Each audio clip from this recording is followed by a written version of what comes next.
So acute and chronic toxicity and the mutagenic and teratogenic effects of dioxin. Man, risk and toxicology is, it can get pretty complicated, but I want to make it simple. So this is from the Centers for Disease Control's NIOSH, which is pretty much worker exposure, but they have a lot of good data there, and I have the link to where I got this information from. The information only. The pictures are my additions. So it says here there is a wide variation in the dosage of TCDD required to cause death among animal species. Oral LD50 of 0.6 to 5,000 micrograms TCDD per kilogram body weight. All right, let's break this down. So oral LD50, that means the lethal dose for 50% of a population. Usually this is tested in mice, so they give a bunch of mice various levels of tetraethyl death, and then they keep ramping it up until 50% of that population dies. And you could see that it's 0.6 to 5,000 micrograms of TCDD, so 2378, not the octochlorinated. That this is going to be determined by this is why the toxicity equivalence data sheets are important, because there is going to be a blend of all of the different 2378 substituted isomers in the environment, and we're going to rank them by their toxicity equivalence factors, so we get one number that we can plug into these things and manipulate in model. So what does this mean in me? I'm about just under 100 kilograms, and if I eat, let me move my little box here. If I eat 0.489 grams of dioxin, I'm dead. So, and that is on the high side. That is, I calculated that assuming 5,000 micrograms. It could be as low as 0.6. I'd like to think that I'm a little more robust than the average bear or person or mouse in this case. But even the most conservative estimate here of the 5,000 micrograms, half a gram would kill me.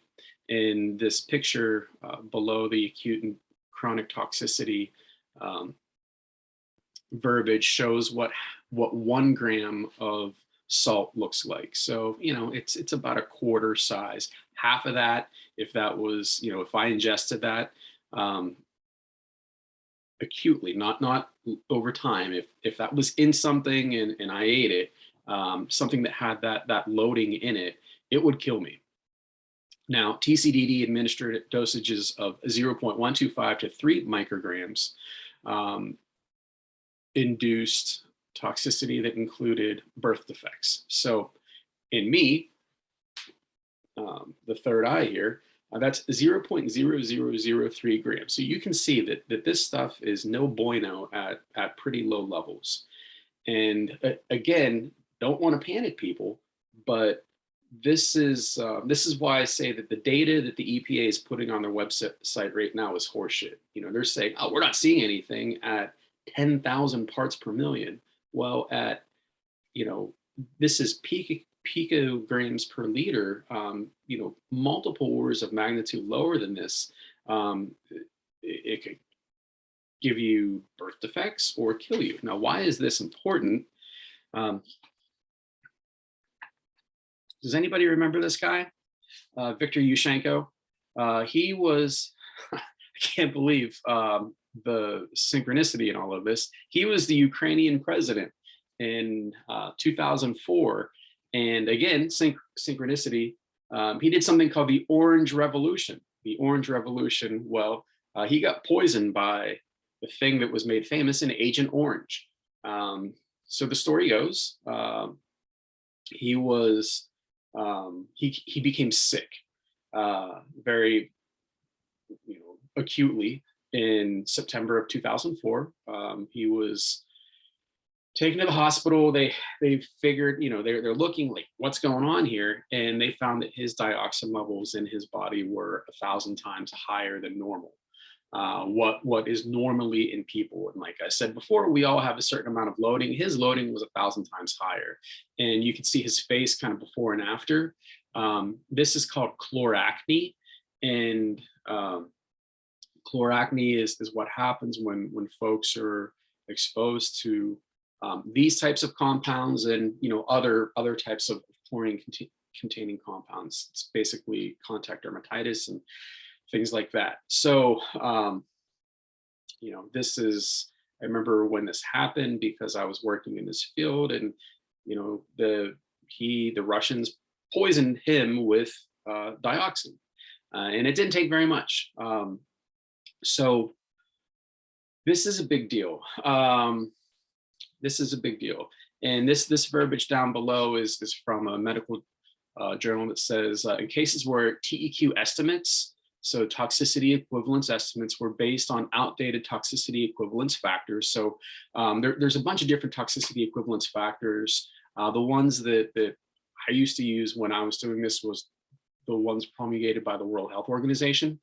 So, they update these every now and then based off of new risk assessment and toxicology studies.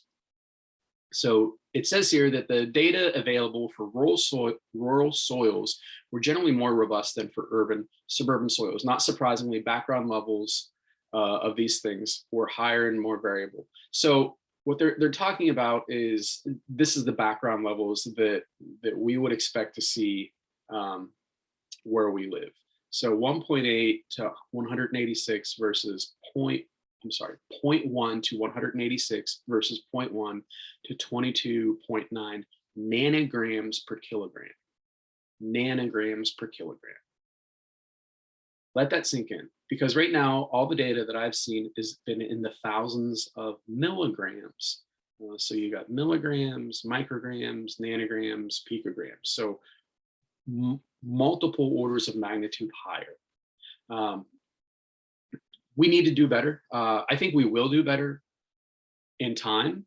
It's going to take time. And the problem is, if you live there, you don't necessarily have time, right? This stuff is going to get in. The majority of human exposure comes from the ingestion of fat, right? So your dairy, your meat. So if you garden, if you're a farmer in this area or immediately downwind of this is something really to be concerned about. So that's why I'm doing this. It's not to scare you. It's just to get some data out there as more data comes in, and we'll talk about that stuff, and we're going to compare and contrast and hold people accountable, and address the fears, but also move forward with knowledge, because that's what we're going to need to understand these types of things that are super complex. And you're not going to get this breakdown on any news channel, number one, because it's boring and mundane, and it's going to knock people to sleep. So I thank you if you haven't fallen asleep for watching this, but things to consider, and stay awake and stay safe. Thanks. Bye.